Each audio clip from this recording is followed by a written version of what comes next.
Delay, Trustee Jacobs, Here. Trustee Johnston, Here. Trustee Smith, Here. Trustee Wright, Here. Keith Huber, Here. Chris Massaro, Here. Trustee Weaver. Here. We have a quorum. Okay, so I thank everybody for being here. Welcome to the committee, and welcome to our first committee meeting of the second year, and this has flown by. It has been an amazing year. We've certainly learned a lot, and I want to again thank the staff for everything that you do and behind the scenes to provide us with everything before these meetings, and it's so helpful and makes everything go so quickly. So, and we have 2 action items today. We have 2 information items today. So my guess is they're going to go fairly quickly. And so if there's any other business or open discussion, we have about 45 minutes left for our meeting, and I welcome any other discussion. So Dr. McPhee, do you have remarks? Just briefly, Madam Chair, as I mentioned at the beginning with our Personnel and Finance Committee, that this meeting, this time of the year, is significantly important for that group as we make important decisions beginning for the fall.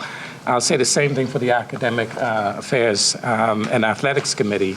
The faculty, as I said at graduation, I consistently say it's the heart and soul of our university. Without students, without faculty, we don't have a university. This meeting is the time that we address the issue of tenure and promotion, which is a critical part of the operation of the university. So I appreciate the involvement and the engagement of the committee members and the board in this area. I appreciate your work. Thank you. So our first agenda item is approval of the minutes from our February 27 meeting. You have those in advance, and that's an action item. So we will, any discussion on the minutes, we'll start with a motion. Anybody? So moved. Okay. Second? Second. All right, any discussion on the minutes? All right, all in favor say aye. Aye. All approve? All disapprove? Okay. Then the approval of tenure and promotion candidates, which is also an action item. And Mark, are you the presenter on that? Okay. So as Dr. McPhee said, this is the time of year when we present candidates for tenure and promotion. The little background information outlines what the process is, but just as a reminder, the folks who have applied for this started last September, so it's not exactly a speedy process, but we want to do everything we can to make it as fair and complete as possible. So for both tenure and promotion, the files are reviewed by the department chair, by a committee of the department faculty, so the peers of the applicant, by the dean, by the college committee, by me, and by the president. So by the time it's come to you, there have been 6 votes on these candidates, so they've been thoroughly vetted. So you'll see on page 11 is a list of the faculty we're recommending for tenure this year. Okay, I've got a couple of questions, Madam Chairman. go right ahead. Well, was anybody denied that applied last September? Yes. Well, how many? 1. And how many were applied? I mean, I guess I could count these, but how many's on here? 29. So there were 30 that started the journey. Right. Okay. That's, You know what, and it's a great question. What happens is there's a natural winnowing out process before they get to this stage. Yeah. I mean, if you say that 29 out of 30 make it, it sounds like, well, gosh, we give away tenure to anybody. What really happens is the ones who we see as they go through the tenure track who are not going to make it, either we don't renew them and they leave, or they see the writing on the wall and they leave voluntarily. So it's a much more rigorous process than that 29 out of 30 would lead you to believe. well, since that's a red meat issue, not for today, but I'd love to get you to give us one of those pre-lunch presentations on this many started and this many got there. I mean, just because, like you say, on the surface, it's exactly as you Right. say. And then the question that's not mine original, but it is really true, and that is, how many do we have and how many do we need? in order to have a vibrant, great, fabulous university? And I don't expect that answer, but I would this year, before next year this time, say, we got this many peers, be the same fifth year or not, that have this percentage, and we think that's too many, and how many do we need in order to get there? Or what happens, and I'm asking a question that I've asked before, but this year I hope to get an answer, and that is, if a math department needs 10 and you have 14 and there's 6 in the pipeline, how do you say, Joy, this is not a good subject for you to get a major in if you're looking for tenure at MTSU, because there's, like the Army, there's this many in line and there's only this many. So I think we can't just continue, and I'm for tenure, we can't just continue, though, to wander in the night, and, because we don't know how many. I don't know how many. Right. Nobody knows. Well, we've got 900 and some odd faculty members. I'm looking at Becky, who's my numbers person, and we've got, of those, 300 or so are not tenured. They're full-time temporaries. That ratio has actually gone up a little bit in recent years. That is, proportionately fewer tenured and tenure-track faculty. That's actually caused some problems, because it's the tenured faculty who really participate in shared governance, committee assignments, and other things that help make the university work.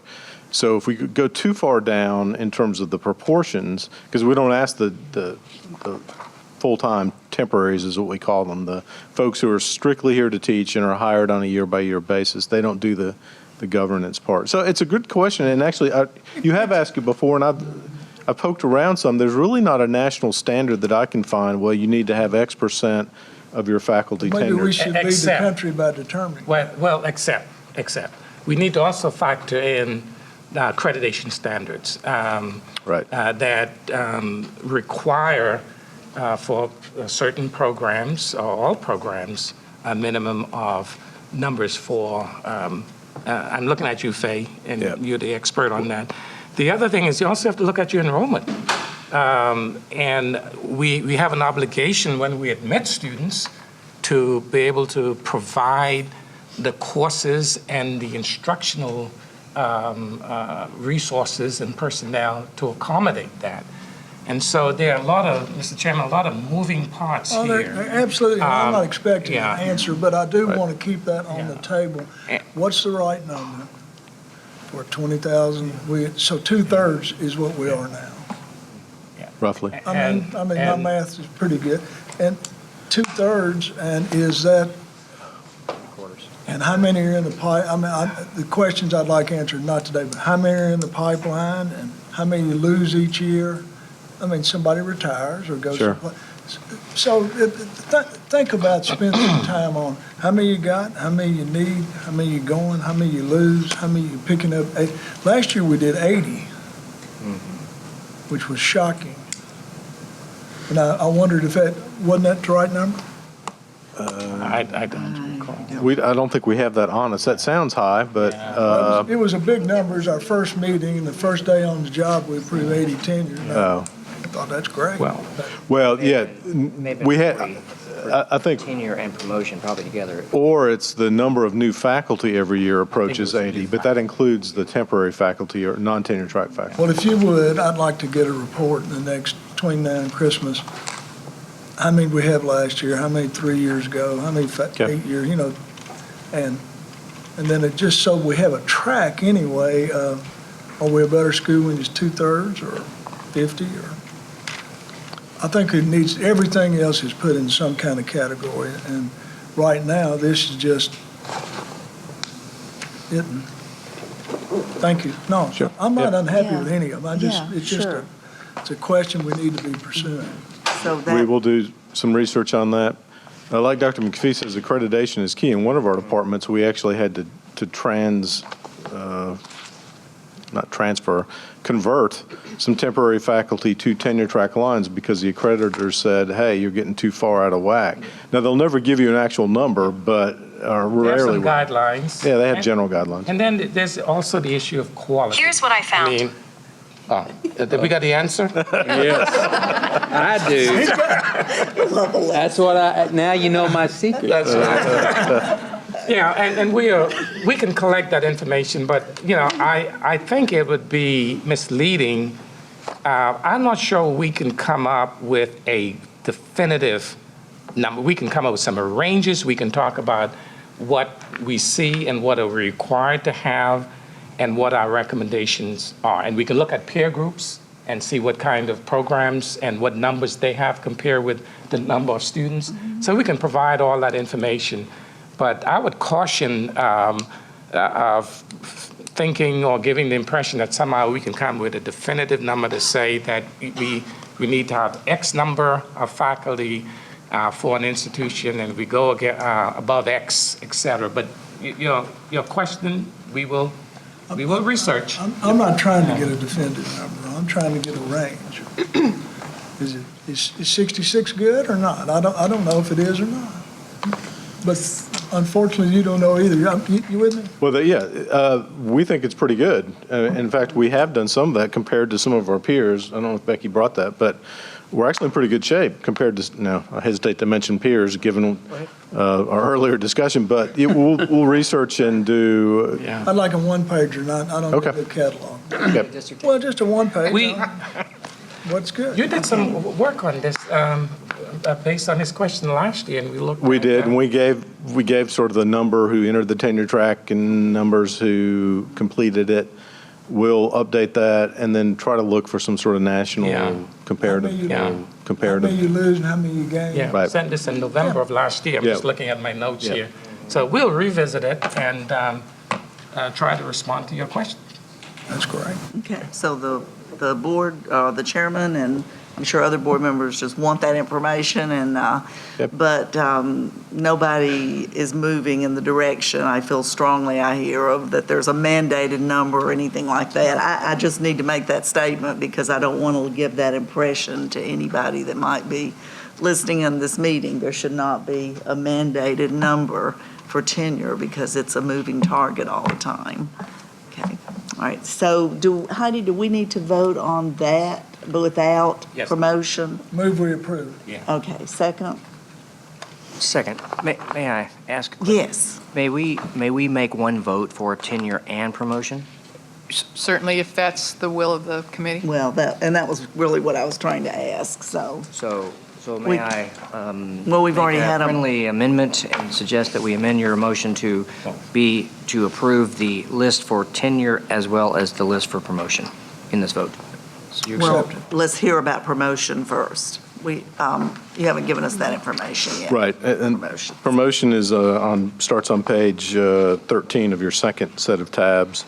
And it's the same process that we go through for tenure. The same committees will review the applications for promotion there. And Mr. Smith will put this in our report. There are more people denied promotion than there are tenure.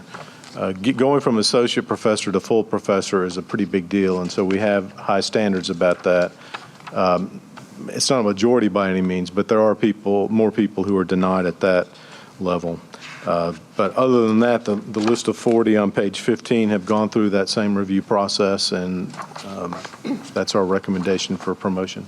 So you just said that they apply for, Right. and Not part of automatic. this, to Steve's point, is a little bit the non-educator speaking to understand Right. the system. That's right. That's really, Yeah. Yeah. And it's one of the most Yeah. talked about in business, and for the folks who are not familiar with academia, Right. about tenure and promotion. So I think the information plus the additional discussion about what we do, why we do it, what that number is, et cetera, would be very helpful, and we'll plan to do that in one of our luncheon sessions. Good. Is that everything on that? Yes, ma'am. And so Tony has made an amendment. A friendly amendment so that we can have one vote for both. Good idea. I'll move that we approve both lists. Okay. All in favor? Second. Oh, do we need a second? I'm sorry for that. Tony's- Second. Tony. Tony's a second. All in favor? Aye. Right. All opposed? Okay. So move, Out of comment, Yes. how were these people notified of their promotion, of their tenure? Is that a university president? Is that a provost letter, or how does that? Well, they're probably watching right now, but they'll get a letter from Dr. McPhee. Yeah. I would be. They'll get a letter. Okay, well, They get It's a letter from the president. Yes. okay. And The actually, letter- they're notified at every stage. Yeah, and they'll get a letter recommending, indicating whether or not I'm recommending them to the board. And then after the board votes, I will send them a letter indicating that it's been approved by the board, and it comes from my office. Is it unusual that you would get promoted and get tenured at the same time? No, in fact, that's typical, that you'd be, if you come in with a PhD, typically your rank would, as a starting professor, would be assistant professor. And then normally, you're promoted to associate professor and tenured at the same time Yeah. in your Right. 6th year. Okay. okay. Good All question. right, those are our 2 action items, so now we'll move to information items. And Mark, you are the presenter for notification of academic degrees under consideration. Right, so we bring to you ideas for degrees at the front end to make sure you're okay with them, and then once we go through the rather elaborate process with internally and with THEC, we bring them back. This is us notifying you that we are intending to work on both a bachelor's and a master's in art therapy, which Dean Peterson is here if you have detailed questions, but in consultation with Peter Cunningham, who runs academic programs or administers them on the behalf of my office, we're pretty excited about this. It's an area that there is a specific job for. You know, for art students, you know, what do you do with an art degree? Well, most of them are doing fine. Some of them are professional artists, and others go off and do a variety of things. But art therapy is a recognized career field. And, you know, here in Murfreesboro, you go down the street to Special Kids, you'll find art therapists. So there's not really a program in the area, right, Karen? I mean, No, there's not. so here's an instance of us trying to fill a need, fill a niche that's out there in the market. I also want to add on this because you'll be getting more recommendations from us on new programs. And as part of the educational process, Trustee Baker, we go through a very, very rigorous review, internal review, before we bring a program to this board for consideration. And just yesterday in a meeting with Executive Director Mike Krause, he noted that MTSU is one of the few institutions that have not just thrown programs at THEC, that we develop unique, innovative programs where there's a demonstrated need, economic development need, and this is a good example of that. So in the future, as you see, we certainly want to get your questions, but we want you to know that this process is very rigorous. We have to do studies in terms of demand, the demographics, et cetera, et cetera. And all the ones that we sent up to THEC have been approved, and they've been approved because of that rigorous review that we've gone through. Does this compete, for example, with SCAD, Savannah School of Art Design? Would they have art, I for don't know. example, or is that compete more with other state universities, or more into the other I mean, education? you know, SCAD is one of the leading art Yes, schools in the nation. right. Now, whether or not they have art therapy, I don't know that off the top of my Dean, head. do you know that? I don't know, they're primarily focused on studio art and graphic design. Okay, I do not know whether they have art therapy. okay. But, you know, they're not really who we're competing with. You know, as you sort of implied in your question, it's more within the state, and there are none Even these in programs. private or They're not accredited. Private institution. private We'll institutions. have the first and only accredited program in the state of Tennessee. That's So exciting. Watkins, for example, is not accredited No, to her point. right. No. That's it. And we'll be glad to answer any other questions. Have we got other degrees or programs that are under consideration that will not make the cut going forward? We do. And that's the process that Peter and I, in consultation with the deans, there are some ideas that sort of get put on a list, well, maybe once we can prove that there's a real need. But THEC is quite adamant that we demonstrate a need for these programs. And as Dr. McPhee said, we go through, this program will be sent to our Business and Economic Research Center. They'll do an independent review, feasibility study, and if that comes back saying, well, no, there's no need for this, we're not going to continue with it. So we are pretty careful about that. All right, Okay. we will move to the next item, which we're all excited to hear about. So Dr. Sales will give us information on application and enrollment activity. My apologies for my tardiness this morning. I was with 281 new freshmen, 294 freshman parents, getting them started with their orientation session that'll go today and tomorrow. And so we are hot and heavy into both freshman and transfer student orientation. When last we met and talked about numbers, the only numbers I had to share with you were our application and admission numbers. Now is the time of the summer where the horse race heats up, and we have more information to share. So I've got a little handout that we can send around. That's that. I'm not sure I have enough for everyone in the room, but I know I have enough for the trustees. Now is when we begin to look not only at our application numbers, but several other indicators that we have.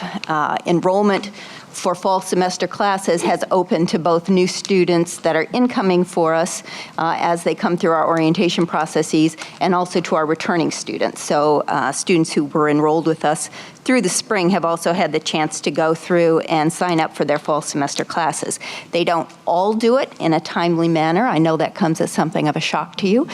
Some of them put it off until the last minute, and so these numbers will continue to rise and fall as we get closer and closer to the fall semester. But I thought it might be helpful for you to know just a little bit about the kinds of numbers that we are watching and that I report on fairly regularly to the president. The first item has to do with customs. As I mentioned, we are watching students sign up for customs. We'll run 10 sessions for incoming freshmen that are a day and a half each. We'll run 8 sessions for incoming transfer students. Those are about 3/4 of a day sessions. And so we have begun to do those. The numbers are coming in very well for those. The fourth item at the top of the page there, you can see our first 4 freshman custom sessions are up 10%. The first 3 transfer custom sessions were up 3%. That's usually a pretty good indicator for us of one of 2 things, either that our numbers are going to be up or that our message to come to the early sessions is getting out there. And you don't ever really know which it is until we get to the end of the summer. But because of those increases in numbers, that item number 1, new freshman registrations for the fall semester are up 5.6%, and the new transfer registrations for fall term are up almost 6.5%. As you know, we have guaranteed admissions for the university, so students know ahead of time whether or not they're going to meet our requirements of a 22 ACT or 3.0 GPA. We then have a small alternative admissions process where we look at students who may also have merit to be considered, but they don't meet the required qualifications. So far this year, we've admitted 131 students via that alternative admissions process. Last year at this point, we had admitted 175 students, so that number's down a little bit. We watch those very carefully to make sure that if we're going to bring in a student that's below our guaranteed standards, that we really do believe that they have the qualifications necessary to be able to be successful. So we are looking at all those items related to customs and the new students coming in. We also look at guaranteed scholarship activity. That gives us some clues as to both the number and the quality of the incoming freshmen and transfer students. We have good news along both of those lines, we have more students in both the Guaranteed Freshman Scholarship category and the Guaranteed Transfer Scholarship category who have accepted their awards for the fall. And we usually yield about 88% of those that accept those awards. Then the rest of the front and back of that page breaks down what our fall enrollment numbers look like by category. We have lots of people that look at the numbers in all sorts of different ways, and then we try to share our best advice with the president. My folks look at the number purely in terms of their number of credit hours completed and where that puts them in terms of their status as a freshman, sophomore, junior, senior. Rick Sluter sitting in the back, he looks at our students in terms of cohorts, those that come in together as a freshman class and what percentage of them move on to sophomore, junior, senior status. So we look at them a little bit differently. I want to be clear about what these numbers are. So these are looking simply at this year's enrollments as of this same day this year versus this same day last year. And as you can see, we're up for new freshmen and new transfers. I'm very pleased about that. The new undergraduate special category is not one that's of much consequence. Those are students who are coming back, working on teaching certificates or taking some requirements so that they can enroll in a master's program and that sort of thing. So in general, I'm very happy with our new undergraduate numbers being up about 6%. The new graduate students are down a little bit, but we have been speaking with Dr. Butler, and they have good plans in place, and we really expect that their graduate numbers are going to come through. They just tend to run a little bit later than the new freshman numbers since they're not trying to get in for an orientation and that sort of thing. On the back page, you begin to see the categories of returnees, undergraduate returnees, and graduate returnees. Those are our students who have been enrolled with us in the fall and spring and are coming back for the upcoming fall. Those are down a little bit. We would expect those to be down a little bit because you know that for the past 4 years, our incoming freshman and transfer classes were progressively smaller, and those just turned around 2 years ago. So we've got to bring through the pipeline those smaller classes from a couple of years ago. For instance, we know, my staff uses the phrase less down. We are less down. Last year at this point, we were down about 450 students in that returning student category. We're down 350 students in that returning student category this year. So we are trending in the right direction, and Rick counts all the cohorts, and we know that we're doing better cohort by cohort in bringing them back. So I expect that in another couple of years, after we've gotten through that pipeline bubble of the years that we were down, those will begin to turn around as well. And Dr. Sells, let me make the connection to the point that the chairman made earlier with regard to the formula and the impact on these numbers on our appropriation. With the 500,000 the year before and now at 2.7 million, this trend shows that we're making progress with regards to the retention of our students. The formula is based on 30, 60, 90 hours progression, and there's actual dollars associated with those numbers. As I mentioned earlier, this is the area where we're working on. We've seen some significant progress as a result of the work with the faculty, the deans, and Dr. Sluter. We still need to make some progress in this area, and I know that the provost is working very closely with the deans. This is really a make or break in terms of the appropriation for the university. Some of it we have control of, some of it we don't. Students stop out, life happens. And we mentioned last year about the financial piece. And I think there was on the table a suggestion that the trustees might want to put together an emergency fund that helps to really impact these numbers. As you recall, we did raise some private funds last year that showed some significant impact. But this is really significant, and we watch this number very closely because it's very much connected to the appropriation, the budget that the university receives from the state. The other piece that may be impacting that returning number is not affiliated with the university. It has to do with the feds and the FAFSA. This year, there was some confusion apparently at the federal level, and they inadvertently triggered a change in their formula of those students that are being pulled out of FAFSA approval for federal aid and being put through what they call the verification review process. Generally, that's about 20 or 21% of our students who have applied for financial aid. This year, because of something they did at the federal level, they're pulling about 32% of our students. So that's a significantly higher number of students who are stuck in the verification process. And until we get them successfully through that, they tend not to register for classes because they don't know that they can pay for them. So we are hard at work with them. That is a process where MTSU really serves entirely as the middleman.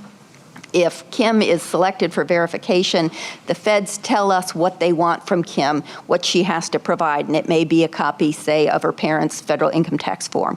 We send that then to the feds. They may see that and look and say, hey, that doesn't look right. Now we want to see their actual W-2s. So they come back and say, no, now go get her W-2s. So we have to go back and get that, and if we turn those in, that may trigger something else they want.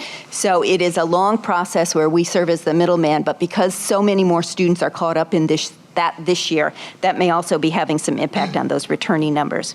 The bottom category, high school students, is our dual enrollment program. Those students will come in probably later on in the summer. I know Rick's got his people out there in the schools. We're expecting a big group of dual enrollment students this fall, several hundred last fall, and we would expect the same or an increase this fall. So those will just come in a little bit later on in the summer. But in general, we're very pleased with the new freshmen and new transfer numbers. We'll continue to watch all of our indicators and check with our Ouija board and see if we're going to be on track for where we want to be for the fall semester. But so far, it looks very positive. Any questions?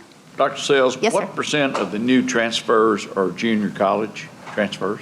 Well, the vast majority of our students are coming in from the junior colleges. So in the 80%? Yeah, probably close to Higher than that, 80%. or even higher. Yes. Okay. And then UT Knoxville, another one of our big feeders. Yeah. Okay, well, that Happy would for be that. my question. Okay. Yeah. Yes. Other system, yeah, Yeah. Motlow is our #1 biggest feeder. right. And that really is a good question. We pay a lot of attention to our transfers. Because we also get credit and allocation from the state based on the transfer enrollment. And we actually, we have developed a whole office. I do a summer tour of the campuses and meeting with all the community college presidents. I think, Kim, we're scheduled to do that later on this summer.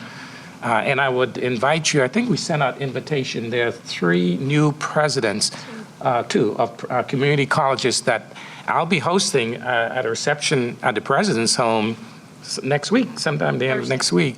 The new president of Motlow, which is a huge, I mean, they are a bread and butter, and the new president of Nashville State Community College. We do a lot of, how shall I say, not lobbying, but a lot of partnering with them, because we are the #1 destination for transfer students in the state.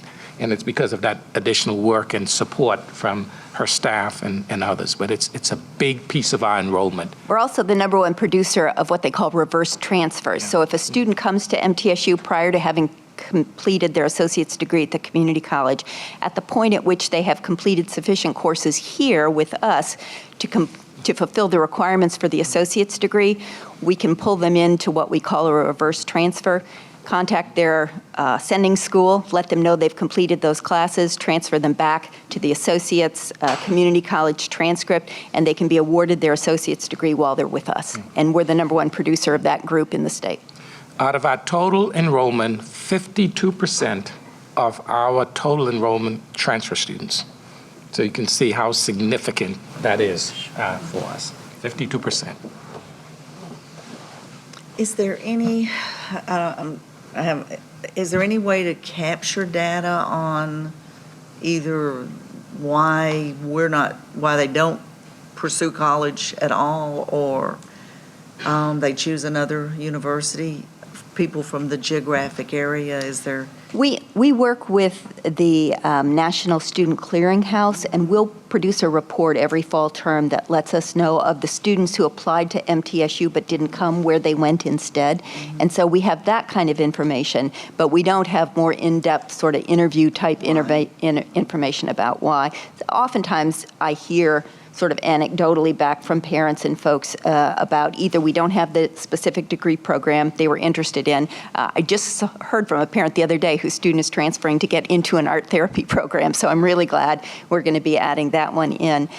So sometimes it has to do with that. Sometimes it has to do with money, or the student ends up being too nervous to move away from home, wanting to be closer to home. It would be great information to have, and I don't know if there's a possibility that that process could be put in place. It'd be a heck of a survey to undertake. It would. So, We have more than 10,000 applications for the freshman class this fall, and that's the highest number we've had in many, many years. So we're very happy about that. I think that begins to say that there's a whole lot more interest in the state of Tennessee than there has been in quite some time.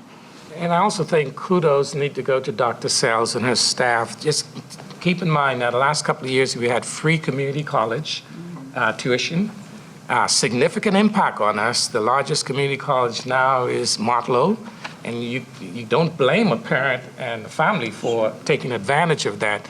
Many of our other LGIs have seen their freshman class go down significantly. We've been able to hold our own with having one of the largest freshman class in the state. So with that, and now the free Connect for adult students that the governor just put out recently, we are against some really severe competition. So to see these numbers for our new student, freshmen, and also transfer students going up really speaks well for the work that Dr. Sells and her staff and the others that in the recruiting area that are doing. It's a great crew. They work really hard. Yeah. Thanks. thank you from the board, and thank you for the presentation. So that concludes our meeting, but is there, our agenda items, any other business that anybody wants to discuss, initiate before we end 7 minutes early? Andy has something? Dr. McPhee, you mentioned the emergency micro grant fund, or what is the plan to go forward with that? Yes, sir. We do have, I know a number of the colleges have solicited funds from the faculty. As I mentioned, we did a